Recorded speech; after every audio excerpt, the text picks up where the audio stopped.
好啦，咁啊嚟到 MC 第38條咧，呢啲都係每年都會出嘅題目㗎啦。咁就要同時解決兩個問題啊嘛嚇。咁會有啲邊兩個問題咧？係咪即係其實可以包括係 price level 啦，包括 output 啦嚇，包括係 fiscal balance 啦、trade balance 啦、unemployment rate 啦，OK， 甚至乎可以牽涉到嗰個嘅 income inequality 都得嘅嚇。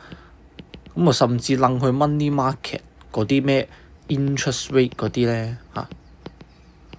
嗰啲都得嘅，喂，咁今次考邊個啊？今次考呢兩個嚇 fiscal 同 trade 兩個都係 deficit， 咁就要即係同時解決 fiscal 同 trade deficit 啦。咁點算咧？咁逐個分析嘅啫。咁 option one 就話啦，政府係 impose 一個關稅 tariff 啦 ，tariff 即係喺 import 嘅 goods 嗰度有得收稅啦嚇。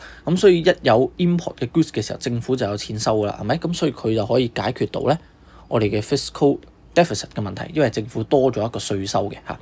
咁啊，至於 trade deficit 可唔可以改善咧？你如果imported goods 係要收稅，咁即係代表 imported goods 貴咗啦，咁所以少啲人買 import 嘅 import 跌咧，亦都可以解決到 trade deficit 嘅問題，咁所以一係啱嘅。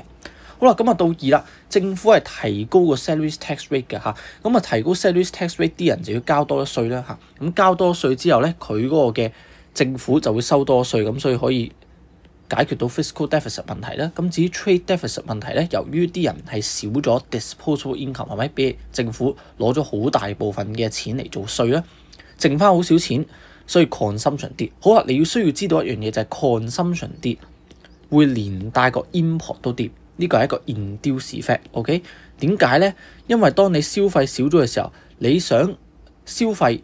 你會唔會特登睇下嗰件貨品係 made in 邊度嘅咧？你唔會噶嘛。你總之消費少咗，你香港貨又買少咗，外國貨又買少咗，你所有貨都買少咗，所以佢一定連帶個 import 都係跌嘅嚇。咁所以個 import 跌亦都可以解決到 trade deficit 嘅嗰個問題嘅。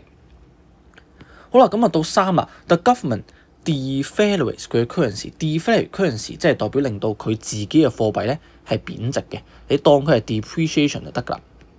好啦，如果一個國家嘅貨幣 depreciate 嘅時候，其實佢帶嚟嘅效果應該係 export 升 import 跌，因為我哋國家嘅貨幣好廢啊，係咪貶值啊，好廢啊，所以我哋啲貨對於其他國家嚟講就會好平啦。調翻轉我哋國家嘅貨幣廢咧，咁真係好難買到外國嘅貨品，咁所以外國貨品對於我哋嚟講係好貴嘅，咁所以 import 會跌。當你 export 升 import 跌咧，咁嗰個嘅 trade deficit 就可以改變啦，可以改善啦嚇。好啦，咁就要諗埋個 fiscal deficit 啦。咁 fiscal deficit 你見到三呢個 option 好似冇一個直接嘅影響嘅，係咪？一同二都好明顯直接係增加咗政府嘅收入。咁但係三呢樣嘢佢純粹係個貨幣貶值，咁點算咧？我哋呢度就要引入我哋嘅 induce effect 啦，嚇又出現 induce effect 啦。咁啊 induce effect 係講啲咩嘅咧？咁睇一睇啦。基本上咧，我哋嗰個嘅 export 升 import 跌啦，我哋嗰個 AD 係會上升嘅，咁所以個 output 係會上升。咁逢係 output 喐咧，我哋就要諗 induce effect。其實有三樣嘢嘅，咁啊順便溫一溫書啦嚇。第一個就係個 direct tax revenue。output 升，個 direct tax revenue 會升嘅，咁所以啦，呢度就符合我哋要嘅嘢啦。因為政府其實個稅收係多咗，咁就會解決到 fiscal deficit 嗰個問題。咁所以三都啱，咁就係 D for dot 啦。咁啊當然啦，其餘嗰啲嘅 induce effect，第一個就係 import 上升，但係呢度要小心啲。你唔係話 import 跌咩？咁究竟 import 跌定升啊？咁矛盾嘅。咁記住啊，如果我哋有一個嘅 direct 嘅 effect，呢個係直接影響噶嘛，係咪？我哋就會諗 import 跌，而唔理個 induce effect。所以呢度我哋就唔理啦，因為 induce effect 個中文其實就代表間接嘅效果，係咪？間接嘅效應。咁比起直接嚟講，梗係個影響係細啲啦，係咪？咁但係你呢嚿嘢係冇直接影響個 revenue 噶嘛？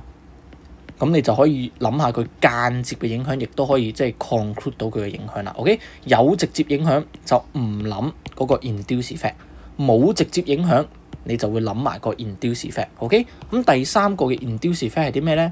就係個 employment level 啦。OK， 就業都會多咗嘅。咁當然啦，我唔建議就咁背呢三個 induce effect 啦，你要知道背後嘅原理係點啦。咁包括就係其實你 output 多咗，你嘅人嘅收入都多咗，所以就交多啲 direct tax 啦。